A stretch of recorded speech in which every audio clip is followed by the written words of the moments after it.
नमस्कार, economy today में आप सभी का स्वागत है। मैं हूं अजय मिश्र। कारोबार जगत की तमाम खबरों पर हमारी निगाह रहती है और बाजारों के साथ साथ आपको बताएंगे वो कौन से फैक्टर्स हैं जो अर्थव्यवस्था को पॉजिटिवली सकारात्मक तरीके से प्रभावित कर रहे हैं। जीडीपी के आंकड़े क्यों इतने उत्साहजनक आए और कैबिनेट ने जो बड़े फैसले लिए उनका असर हमारी और आपकी जिंदगी पर क्या होगा। मैं हूं अजय मिश्र। सबसे पहले नजर डालते हैं आज की टॉप लाइन्स पर। तीसरी तिमाही में दुनिया की सभी बड़ी अर्थव्यवस्थाओं में भारत का शानदार प्रदर्शन।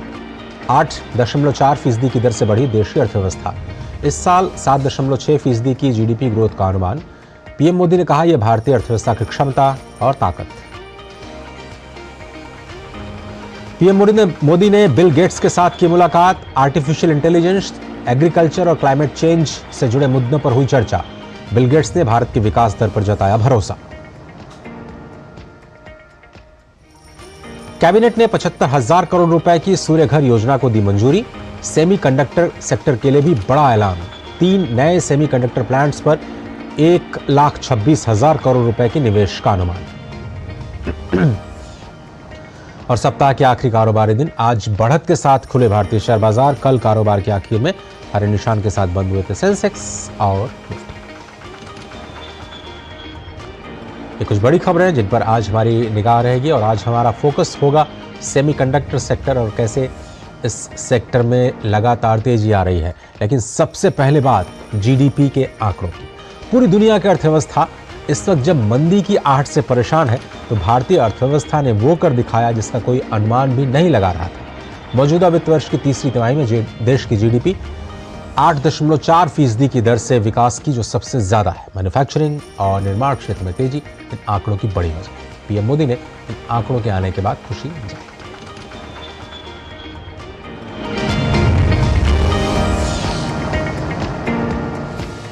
अर्थव्यवस्था के मोर्चे पर देश के लिए बड़ी खबर आई है। मौजूदा वित्त वर्ष की तीसरी तिमाही अक्टूबर से दिसंबर के बीच देश की अर्थव्यवस्था 8.4% की रफ्तार से दौड़ी है। पूर्वानुमानों से भी काफी आगे निकलते हुए भारतीय अर्थव्यवस्था ने ये कारनामा तब करके दिखाया है जब दुनिया की बड़ी बड़ी अर्थव्यवस्थाएं मंदी से परेशान हैं। तीसरी तिमाही के जीडीपी के आंकड़ों ने एक बार फिर से साबित कर दिया है कि भारत दुनिया की सबसे तेज गति से बढ़ती अर्थव्यवस्था ऐसे ही नहीं बना हुआ है। प्रधानमंत्री नरेंद्र मोदी ने भी भारतीय अर्थव्यवस्था की बढ़ती रफ्तार पर खुशी जाहिर की। सोशल मीडिया प्लेटफॉर्म एक्स पर उन्होंने लिखा, 2023-24 की तीसरी तिमाही में 8.4% की मजबूत जीडीपी वृद्धि भारतीय अर्थव्यवस्था की ताकत और इसकी क्षमता को दर्शाती है। हमारे प्रयास तेज आर्थिक विकास लाने के लिए जारी रहेंगे, जिससे 140 करोड़ भारतीयों को बेहतर जीवन जीने और एक विकसित भारत बनाने में मदद मिलेगी। भारत सरकार के मुख्य आर्थिक सलाहकार वी अनंत नागेश्वरन ने कहा है कि तीसरी तिमाही की जीडीपी के आंकड़े ये बताने के लिए काफी हैं कि भारतीय अर्थव्यवस्था में किए गए रिफॉर्म तेज गति से जमीन पर उतरकर नतीजे दे रहे हैं। मुख्य आर्थिक सलाहकार ने कहा कि जिस तरह से देश में ढांचागत क्षेत्र में निवेश बढ़ रहा है, एफडीआई में तेजी आ रही है और इकोनॉमिक रिफॉर्म जारी है, उससे उम्मीद है कि देश की अर्थव्यवस्था और भी तेजी से आगे बढ़ने की क्षमता रखती है। सांख्यिकी मंत्रालय की तीसरी तिमाही के आंकड़ों पर नजर डालें तो मैन्युफैक्चरिंग सेक्टर में जबरदस्त उछाल देखा गया है। मैन्युफैक्चरिंग क्षेत्र में 11.6% की तेजी देखने को मिली है। निर्माण क्षेत्र भी लगभग दोहरे अंकों में तेजी के साथ आगे बढ़ रहा है, जहां 9.5% की तेजी दर्ज की गई है। एग्रीकल्चर सेक्टर में ग्रोथ रेट 3.8% दर्ज की गई है। वित्त वर्ष 2022-23 की तीसरी तिमाही के दौरान जीडीपी 40.35 लाख करोड़ रुपए थी, जो मौजूदा वित्त वर्ष की समान अवधि में बढ़कर 43.72 लाख करोड़ रुपए हो चुकी है। सांख्यिकी एवं कार्यक्रम कार्यान्वयन मंत्रालय के मुताबिक रियल जीडीपी मौजूदा वित्त वर्ष में 172.90 लाख करोड़ रुपए रहने का अनुमान है, जो 2022-23 में 160.71 लाख करोड़ रुपए रही थी। कुल मिलाकर देखें तो जहां दुनिया भर में आर्थिक सुस्ती देखी जा रही है, तो वहीं भारतीय अर्थव्यवस्था दुनिया भर की चुनौतियों के बाद भी सबसे तेज गति से बढ़ती इकोनॉमी बनी हुई है। Bureau report, DD news.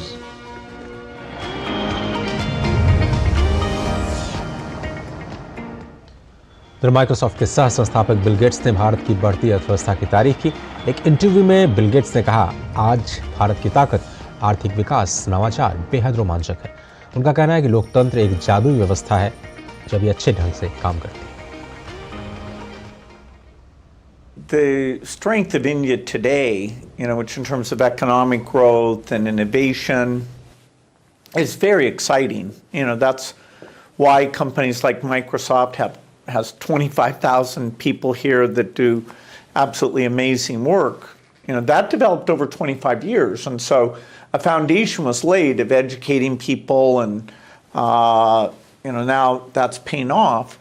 It's nice to see you've got a government where some of the political competition is I'll run the health system better than they do. No, I'll make the schools better than they do. And so, I think democracy, it's a magic system, when it works well, that it's not just my group deserves a turn, but rather, my group will grow the pie for everyone, improve the economy, improve health, and improve education. And so the entire time I've been coming here, every time it's like, wow, Indian innovation is at a much higher level. And the health statistics, they're being honest about, okay, this is where we are, this is what's improved. If the foundation has some way of helping out, they're great to partner with. सभी लोग भारत पे दाव लगा रहे हैं। और gift Nifty की हम बात करें तो आज जो शुरुआत हुई भारतीय बाज़ारों की, आज पॉजिटिव टेरिटरी में देखी गई है। सेंसेक्स और निफ्टी दोनों ही फ़ायदे के साथ कारोबार करते हुए दिखाई दिए हैं। 104 अंक ऊपर गिफ्ट निफ्टी की शुरुआत आज 22,255 पर दिखाई दी। सेंसेक्स अब से थोड़ी देर पहले 385 अंक ऊपर 72,885 के स्तर पर कारोबार करता हुआ दिखाई दिया। निफ्टी में भी 100 अंकों की ज़्यादा की तेजी दिखाई दी। शुरुआती कारोबार में 136 अंक ऊपर 22,119 का स्तर निफ्टी 50 की ओपनिंग। बढ़ने वाले शेयर्स में आज के टॉप गेनर्स की लिस्ट, टाटा स्टील 2.3% ऊपर, हिंडाल्को 2% से ज़्यादा की बढ़त, बीपीसीएल 1.8%, हीरो मोटोकॉर्प और बजाज ऑटो दोनों ही काउंटर्स में बढ़त दिखाई दी। गिरने वाले शेयर्स में Apollo hospital, Infosys, Sun Pharma, Nestle और सिप्ला जैसे शेयर्स शामिल। ग्लोबल मार्केट अपडेट्स पर निगाह डालें तो अमेरिकी बाज़ारों में इस वक्त गिरावट का माहौल है। वहाँ पर इन्फ्लेशन के जो डेटा हैं वो नेगेटिव बायस के साथ बाज़ारों को कारोबार करने पर विवश कर रहे हैं। और देखते हैं यूरोपीय बाज़ारों का क्या रुख है। लंदन के बाज़ार काफ़ी फ्लैट नज़र आ रहे हैं। फ्रांस 26 अंक नीचे सीएसई, जर्मनी का डैक्स 76 अंक ऊपर 17,678 के स्तर पर कारोबार कर रहे हैं। एशियाई बाज़ारों में गिरावट का दौर। आज जापान, हांगकांग और दक्षिण कोरिया के बाज़ारों में नरमी दिखाई दे रही है, जबकि भारत के बाज़ार जीडीपी आंकड़ों से उत्साहित इस वक्त नज़र आ रहे हैं और लगभग सभी सेक्टर्स में खरीदारी का माहौल दिख रहा है। क्रूड ऑयल के भाव 83.62 डॉलर प्रति बैरल के स्तर पर देखे जा रहे हैं। सेंसेक्स 434 अंक ऊपर, निफ्टी 150 अंक ऊपर कारोबार कर रहा है। और सारे के सारे इंडाइसेस इस वक्त हेल्थ केयर को छोड़ दें तो सारे के सारे इंडाइसेस इस वक्त फ़ायदे के साथ कारोबार करें। छोटा सा ब्रेक लेते हैं। ब्रेक के उस पार हमारा फोकस सेमीकंडक्टर सेक्टर।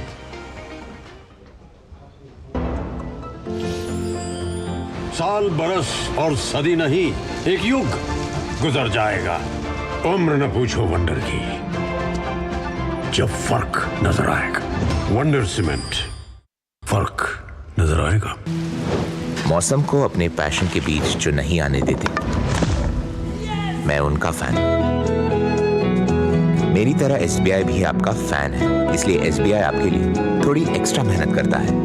तो excellent customer service, assistance to MSMEs और technology driven banking solutions.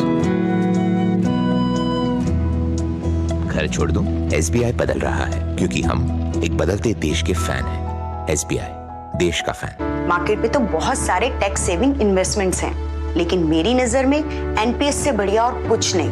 Presently जो मेरा बैंक अकाउंट है, उसी की नेट बैंकिंग ऐप के थ्रू मैंने अपना एनपीएस ओपन किया।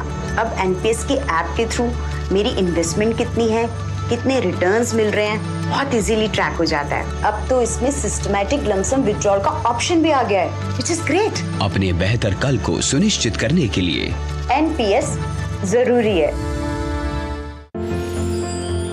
साल बरस और सदी नहीं, एक युग गुजर जाएगा। उम्र न पूछो वंडर की, जब फर्क नजर आएगा। वंडर सीमेंट, फर्क नजर आएगा। स्वागत है आप सभी का और अब बात करते हैं आज के फोकस की।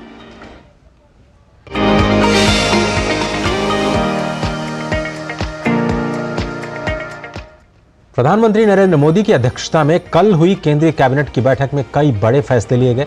इसमें किसानों से लेकर वन्यजीवों पर फैसले शामिल हैं। देश में सेमीकंडक्टर उत्पादन के लिए मोदी सरकार ने बड़ा फैसला लिया। 3 नए सेमीकंडक्टर प्लांट्स लगाने का फैसला लिया गया है, जिसमें इस क्षेत्र में आत्मनिर्भरता बढ़ने में मदद मिलेगी तो नए रोजगार के अवसर भी पैदा होंगे।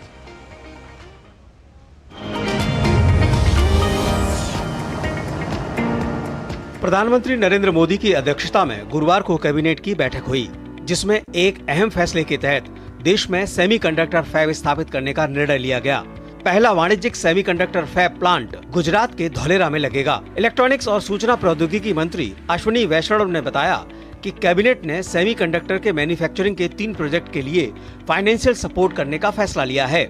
देश में सेमीकंडक्टर फैब का अप्रूवल देश के लिए बहुत बड़ा निर्णायक मोड़ है ये, और आत्मनिर्भर भारत बनाने की जो संकल्प लिया है प्रधानमंत्री जी ने, उस संकल्प की बहुत बड़ी ये सिद्धि है।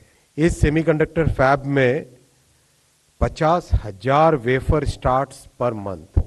वेफर यानी एक ये वेफर है, राइट? तो एक वेफर, ऐसे 50,000 वेफर्स पर मंथ इस फैब में बनेंगे। 3 सेमीकंडक्टर इकाइयों में कुल निवेश 1.26 लाख करोड़ रुपए होने का अनुमान है। इन प्लांट्स से साल में करीब 300 करोड़ चिप बनेंगी।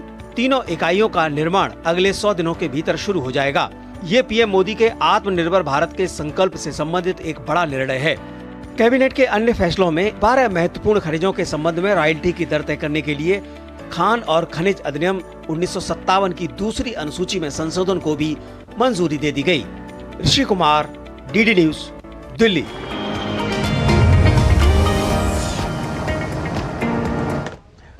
और कैबिनेट के सेमीकंडक्टर उत्पादन के फैसले के बाद प्रधानमंत्री मोदी ने सोशल मीडिया प्लेटफॉर्म एक्स पर आज एक पोस्ट किया। उन्होंने कहा कि भारत सेमीकंडक्टर मिशन के तहत 3 सेमीकंडक्टर इकाइयों को कैबिनेट की मंजूरी के साथ इस तकनीकी आत्मनिर्भरता की दिशा में अपनी परिवर्तनकारी यात्रा को मजबूत कर रहे हैं।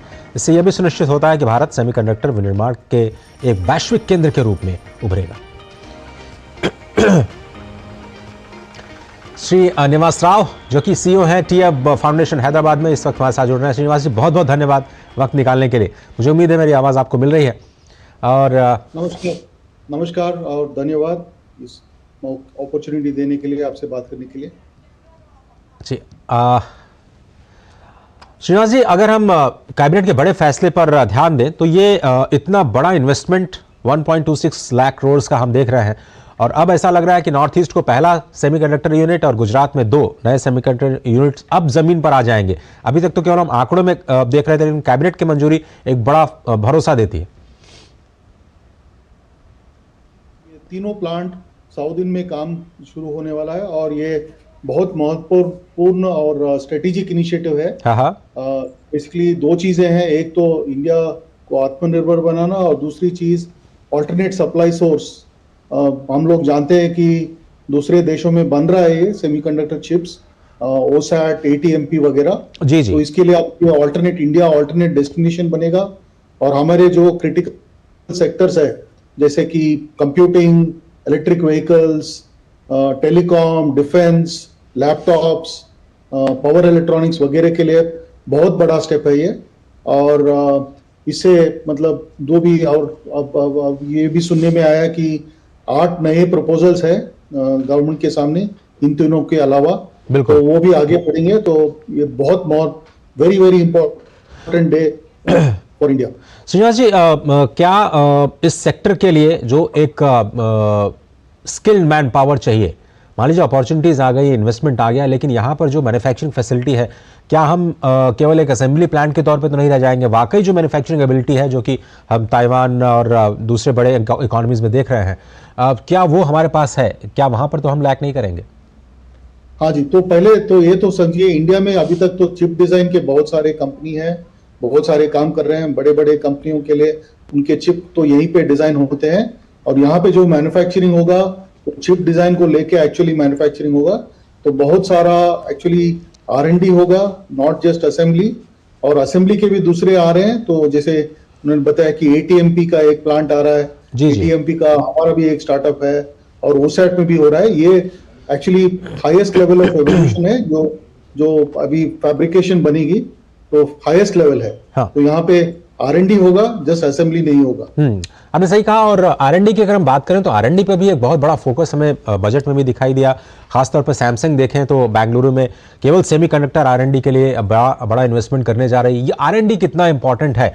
और फिर से मैं वही कहना चाह रहा हूँ कि टी हब जैसी चीज़ें जो इंक्यूबेशन के इकोसिस्टम है वो कैसे ले रहे हैं इस पूरे सेक्टर में हो रहे डिस्ट्रप्शन को? अब तो हम लोगों ने तो बेसिकली R&D बहुत इंपॉर्टेंट है। अभी एक चीज तो है कि अभी इंडिया में दादा अप्रोक्सीमेटली 50 सेमीकंडक्टर स्टार्टअप आ चुके हैं लास्ट 3-4 साल में। तो हमारे यहाँ अभी तक 25 सेमीकंडक्टर स्टार्टअप्स हैं। उनके लिए हम तरह तरह के प्रोग्राम्स कर रहे हैं, उनके लिए नेटवर्क बना रहे हैं, उनके लिए फंडिंग की व्यवस्था कर रहे हैं। तो ये जो अनाउंसमेंट हुआ है कल और जो हम लोग कर रहे हैं, बहुत कनेक्शन है ये दोनों में। और आगे India will become big force in semiconductor. Shreya ji, आगे जाते हुए आप किस तरह का एक मोमेंटम देखते हैं प्राइसेस को लेके? क्योंकि जब आपको याद होगा वेदांता में जब गुजरात का प्लांट शुरू होने वाला था तो सभी लोगों ने बड़ी बड़ी हेडलाइंस चलाई कि अब शायद 1 लाख रुपए में हम लोग लैपटॉप बनाएंगे और कम्पीट करेंगे। अभी भी लोगों को ये समझ में नहीं आता है कि फ़ोन बनने शुरू हुए हैं भारत में तो क्या उसका असर प्राइसेस पे हुआ है? और आगे जाते हुए इस पूरी इकोसिस्टम की प्राइसिंग को कैसे देख रहे हैं आप? तो जो दो चीजें हैं जी, तो एक तो पहले हमारी जो इंपोर्ट बिल है वो तो कम हो जाएगी। हाँ जी। तो उससे भी इंपोर्ट जो ड्यूटी वगैरह है उससे कम होगा, उसका प्राइस बेनिफिट कस्टमर्स को और कंज्यूमर्स को मिल जाएगा धीरे धीरे। ये तो आपको मानना पड़ेगा कि ये जो जब तक ये लोग मैन्युफैक्चर करेंगे, लॉन्च करेंगे, वो तो 3-4 साल तो लगेंगे। ATMP तो पहले हो जाएगा जी जी, लेकिन जो फाउंड्री से आएगी 3-4 साल लगेंगे, बट धीरे धीरे प्राइस कम होते जाएंगे और हमारे प्राइसेस भी जो वर्ल्ड के साथ अलाइन हो जाएंगे। वर्ल्ड के साथ अलाइन हो जाएंगे, आप ये कह रहे हैं। क्या क्या चैलेंजेस आपको दिखाई देते हैं श्रीनिवासन जी, जिन्हें स्टेट गवर्नमेंट के लेवल पे या सेंट्रल मिनिस्ट्री के लेवल पे शायद एड्रेस करने की ज़रूरत है? कुछ तो आपकी बातें होती होंगी जब आप इंडस्ट्री से बात कर रहे होंगे। करंट चैलेंजेस क्या है? तो करंट चैलेंजेस बहुत सारे अभी एड्रेस हो रहे हैं जी। एक तो पहले था इंफ्रास्ट्रक्चर, अवेलेबिलिटी ऑफ पावर, पानी बिजली, लैंड वगैरह। उसके लिए तो बहुत सारे स्कीम बन चुके हैं। अभी ये जो स्कीम सेमीकंडक्टर मिशन का 76,000 करोड़ स्कीम, उसमें से अभी ये 3 प्रोजेक्ट के लिए 47,000 करोड़ अलॉट किए गए हैं। तो गवर्नमेंट ने तो बहुत सारी चीज की हैं और करते भी रहेंगे, क्योंकि ये बहुत स्ट्रेटेजिक चीज है हमारे लिए। तो जो भी डिफिकल्टीज है वो तो निकालते जाएंगे और आगे बढ़ेंगे। बहुत बहुत धन्यवाद M Srinivasan Rao, CEO T hub foundation Hyderabad से जुड़ने के लिए इस खास प्रोग्राम में सेमीकंडक्टर सेक्टर पर अपनी राय हमारे साथ शेयर करेंगे। थोड़ा सा ब्रेक लेते हैं, टाइम जाइए, देखते रहिए DD न्यूज़। साल बरस और सदी नहीं, एक युग गुजर जाएगा। उम्र न पूछो वंडर की, जब फर्क नजर आएगा। वंडर सीमेंट, फर्क नजर आएगा। मैंने अपना NPS अकाउंट ऑनलाइन ओपन कर दिया था। सीरियस सेविंग स्टार्ट की after I landed my first job eight 23। अपने कॉर्पोरेट में बस अपना NPS नंबर दिया एंड इन्वेस्टिंग चालू। थोड़े ही दिन पहले मेरा जॉब बदल गया, मैं मुंबई से राजकोट आ गई, लेकिन मेरा NPS account same. I just transfer the same account to my new company. NPS किसी भी जगह से ऑपरेट हो सकता है, जहां मैं वहां मेरा NPS अकाउंट। अपने बेहतर कल को सुनिश्चित करने के लिए NPS जरूरी है। यार लड्डू, हम यहाँ बैठे बैठे पैसे बना सकते हैं।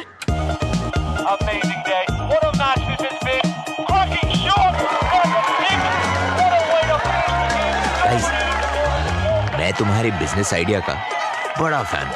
अब बिजनेस चाहे जो भी, SBI का करंट अकाउंट तो चाहिए ना।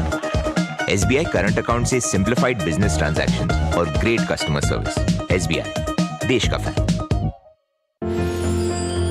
साल बरस और सदी नहीं, एक युग गुजर जाएगा। उम्र न पूछो वंडर की, जब फर्क नजर आएगा। वंडर सीमेंट, फर्क नजर आएगा।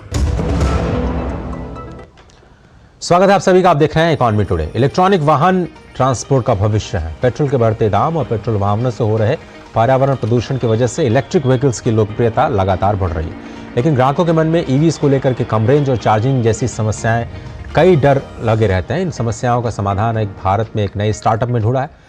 पहली बार भारत की कंपनी ने ऐसी किट विकसित की है जिसमें किसी भी दो पहिया वाहन को हाइब्रिड यानी पेट्रोल के साथ इलेक्ट्रिक वाहन के रूप में भी बदला जा सकता है। ये देखते हैं। चलते हैं लॉजीमैट के इनोवेशन सेंटर में, जहां हाइब्रिड मोड के ई मोबिलिटी इन्वेंशन, जो कि दुनिया में पहला ऐसा किट है जो किसी भी बाइक को एक इलेक्ट्रिक व्हीकल में कन्वर्ट किया जाता है, वैसे किट्स लॉन्च किए गए। आइए दिखाते हैं आपको कि किस तरह से ये काम करते हैं। पहले तो आप हमें ये बताएं कि ये किट्स काम कैसे करते हैं। ये किट्स जो है ये हाइब्रिड किट्स है जो नॉर्मल आपकी पेट्रोल बाइक्स के अंदर फिट हो जाती है। यूनिवर्सल किट है, किसी भी बाइक में फिट हो जाती है और इसके बाद आपकी बाइक हाइब्रिड हो जाती है, not EV. First 100 kilometre you can run on electric, 100 kilometre आप इलेक्ट्रिक पे चला सकते हो, जिसका रनिंग कॉस्ट है मैक्सिमम 14 पैसा पर किलोमीटर। और then you can shift to the petrol if required as per your convenience. So आपकी जो जर्नी है वो अनइंटरप्टेड रहती है, क्योंकि हमें पेट्रोल ईवी बाइक में सबसे ज़्यादा प्रॉब्लम क्या आती थी कि हमारी जर्नी जो थी अगर 60 किलोमीटर बाद रहेगी तो रेंज एंजाइटी रहती थी, वो इसमें ख़त्म कर दी गई है। दूसरा, आपकी जो पुराना कैपिटल है, आपका एसेट्स जो है आपकी बाइक, आप उसको स्क्रैप करने की ज़रूरत नहीं है। आप नई लो या पुरानी लो, आप उसको हाइब्रिड में कन्वर्ट करो और आप इजीली अनइंटरप्टेड जर्नी को एंजॉय कर सकते हैं। सो हम देख सकते हैं यहाँ पे कि 3 बाइक्स में आपने एक किट इंस्टॉल करके रखी है। तो कितना सिंपल है एक पेट्रोल बाइक को तुरंत में एक हाइब्रिड में कन्वर्ट करना, और फिर जब आपकी रेंज एक्सपायर हो जाए, ख़त्म हो जाए, तो उसको वापस से पेट्रोल में कन्वर्ट करना। आप बता सकते हैं कितना इजीली हम ये काम कर सकते हैं? जी, आप देख रहे हैं जैसे इसके अंदर हमने हाइब्रिड किट फिक्स की हुई है। इसके अंदर हमने 2 की अलग अलग सेपरेट दी हुई है। जो पेट्रोल की बाइक के पेट्रोल की किट चाबी है वो अलग है और इलेक्ट्रिक की चाबी वो अलग दी हुई है। तो आप इलेक्ट्रिक में चलाएंगे तो इस चाबी से चलाएंगे। जब आपका इलेक्ट्रिक के अंदर आपको लगे कि भाई बैटरी एग्जॉस्ट हो गई है और आपकी जर्नी अभी ख़त्म नहीं हुई है, तो आप सिंपली इसको बंद करेंगे, पेट्रोल की चाबी लगाएंगे, आपकी बाइक स्टार्ट हो जाएगी। एक बहुत बड़ी समस्या आती है इलेक्ट्रिक व्हीकल्स के साथ कि उसको चार्जिंग की प्रॉब्लम होती है, जैसे रेंज एक्सपायर हो जाए। तो कितना सिंपल रखा है आपने चार्जिंग, इसमें कैसे क्या वर्किंग फीचर क्या चार्जिंग का? आप आराम से बैटरी को लेकर और पोर्टेबल सिस्टम बना दिया है कि आप जैसे मोबाइल को अपने घर में चार्ज करते हैं या ऑफिस में चार्ज करते हैं, ऐसे ही बैटरी को आप अपने दुकान में, मकान में, कहीं पर भी आप चार्ज कर सकते हैं। इसमें कॉस्ट कटिंग कितना आता है अगर आप रेगुलर बाइक यूज़ करते हैं वो, और इस किट के इंस्टॉलेशन के बाद क्या डिफरेंस हो जाते हैं? इसमें कॉस्ट कटिंग में मोर देन 90% कॉस्ट कटिंग होती है कि 100 किलोमीटर अगर हम बाइक चला रहे हैं आज, तो एक तो हमारा 500 रुपये लगता है ऑन एन एवरेज, 5 रुपये से, और एक 14 रुपीज़ में आपका काम हो जाएगा। तो आपके सामने सेविंग है। मान लीजिए मैंने ये किट आज इंस्टॉल करवाया और मुझे अगले 6 महीने बाद एक नई बाइक लेने की ज़रूरत पड़ी, तो क्या ये किट उस नई बाइक में भी कंपैटिबल होगी या मुझे अलग से इंस्टॉल करवाना पड़ेगा? बिल्कुल आराम से आप हमारे डिस्ट्रीब्यूटर पे आइए, इस किट को हम निकाल देंगे और जब दूसरी बाइक आप लाएंगे उसके अंदर आपको इंस्टॉल कर देंगे। दुनिया में पहली बार लॉन्च किया गया हाइब्रिड ई मोबिलिटी इनोवेशन है और एक बहुत बड़े टारगेट ग्रुप के लिए ये बेनिफिशियल होने वाला है। कैमरा पर्सन अजय के साथ अंबिका रश्मि, डीडी न्यूज़। और अब नजर डालते हैं कारोबार जगत से जुड़ी कुछ और अहम खबरों पर फटाफट अंदाज में। केंद्र सरकार ने राज्यों को अतिरिक्त कर के रूप में 1,42,122 करोड़ रुपए की तीसरी किस्त जारी की है। यह रकम राज्य सरकारों को विकास और जन कल्याण के लिए आर्थिक मजबूती देगी। 25,495 करोड़ रुपए के साथ सबसे अधिक रकम उत्तर प्रदेश को, दूसरे नंबर पर बिहार को 14,295 करोड़ रुपए और तीसरे नंबर पर मध्य प्रदेश को 11,157 करोड़ रुपए दिए गए हैं। National highway authority of India यानी NHAI ने फास्टैग KYC को अपडेट करने की डेडलाइन 31 मार्च तक बढ़ा दी है। पहले इस काम के लिए 29 फरवरी अंतिम तारीख थी, जिसे अब बढ़ाकर 31 मार्च किया गया है। भारतीय रिजर्व बैंक ने बिल पेमेंट की प्रक्रिया को सुव्यवस्थित करने, भागीदारी बढ़ाने और ग्राहक सुरक्षा तय करने के लिए रिवाइज मानदंड जारी किए हैं। ये निर्देश 1 अप्रैल 2024 से बैंक को NPCI Bharat bill pay limited और अन्य नॉन बैंकिंग पेमेंट सिस्टम पर लागू होंगे। केंद्रीय वित्त मंत्री निर्मला सीतारमण ने नई दिल्ली में national bank for financing infrastructure and development की प्रदर्शन की समीक्षा के लिए बैठक की अध्यक्षता की। वित्त मंत्रालय ने कहा कि national bank for financing infrastructure and development ने बुनियादी ढांचे के निर्माण के लिए 2026 तक 3 लाख करोड़ रुपए मंजूर करने का लक्ष्य रखा है। केंद्र सरकार ने अहम खनिजों के दूसरे दौर की नीलामी शुरू की है, जिससे देश की खनिज आपूर्ति श्रृंखला को मजबूत किया जा सके। 30 लाख करोड़ रुपए के 18 खनिज ब्लॉकों को नीलामी के लिए पेश किया गया है, जो 8 राज्यों में स्थित हैं। देश की सबसे बड़ी car manufacturing company Maruti Suzuki India अपने साइज को डबल करने की तैयारी में है। कंपनी के चेयरमैन आरसी भार्गव ने बताया कि कंपनी का इरादा 2030 तक हरियाणा और गुजरात के अपने प्लांट्स के जरिए 40 लाख कार सालाना उत्पादन करने का है। डीजीसीए ने कहा कि 1 जून से भारतीय हवाई अड्डों पर कार्यरत कम से कम 25% कर्मचारियों की अल्कोहल जांच अनिवार्य की गई है। फिलहाल 10% कर्मचारियों की रोजाना जांच की जाती है। डीजीसीए के अनुसार यह नियम हवाई यातायात नियंत्रकों, ग्राउंड स्टाफ, विमान रखरखाव इंजीनियरों और ग्राउंड हैंडलिंग सेवा देने वाले कर्मियों पर लागू होगा। सर्वोच्च न्यायालय ने वेदांत समूह द्वारा तमिलनाडु के कुत्तुकुडी में तांबा गलाने वाला अपना संयंत्र फिर से खोलने की याचिका खारिज कर दी। सर्वोच्च न्यायालय ने कहा कि यह गंभीर मामला है और याचिका से बार बार न्यायालय के आदेशों का उल्लंघन हो रहा है। यह संयंत्र मई 2018 से बंद है, क्योंकि इससे होने वाले प्रदूषण के विरोध में प्रदर्शन रोकने के लिए पुलिस ने गोलियां चलाई, जिससे 13 लोगों की मौत हो गई थी। व्हीलचेयर नहीं मिलने के बाद 80 वर्ष के बुजुर्ग की मौत के मामले में डीजीसीए ने कड़ा रुख अपनाते हुए एयर इंडिया पर बड़ी कार्रवाई की है। डीजीसीए ने एयर इंडिया पर पूरे 30 लाख रुपए का जुर्माना लगाया है। इससे पहले डीजीसीए ने इस मामले में एयरलाइंस को नागरिक उड्डयन के नियमों का पालन न करने के लिए कारण बताओ नोटिस जारी किया था। तेल विपणन कंपनियों ने वाणिज्यिक एलपीजी गैस सिलेंडरों के दामों में बदलाव की घोषणा की है। 19 किलोग्राम वाले वाणिज्यिक एलपीजी गैस सिलेंडर की कीमत में 25.50 की बढ़ोतरी की गई है और नई दरें आज से लागू हो गई हैं। तो इकोनॉमी टुडे के आज के इस अंक में सिर्फ उतना ही, लेकिन डीडी न्यूज़ पर खबरों का सिलसिला लगातार जारी है। देखते रहिए डीडी न्यूज़। मुझे दीजिए इजाज़त। नमस्कार।